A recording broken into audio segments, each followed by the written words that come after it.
In this video, we're going to learn a little bit more about division. So if we have a problem like this one that says 70 divided by 10 equals blank, we need to fill in the blank.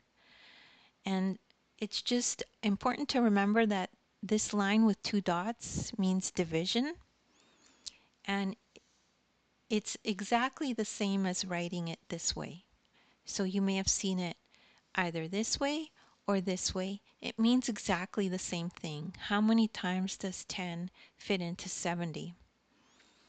So you might remember that off the top of your head because you've probably done this a little bit by now. Or if you don't remember, that's okay. You could just use this table and you could match up this 70 divided by 10 here, and you could see that 70 divided by 10 equals 7. So let's just circle that as the answer.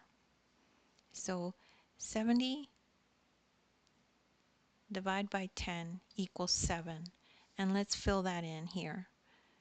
So 70 divided by 10 equals 7. And then the same thing here, we would put it here. And the 7 would fit on top of the 0. You wouldn't put it here, that wouldn't be correct.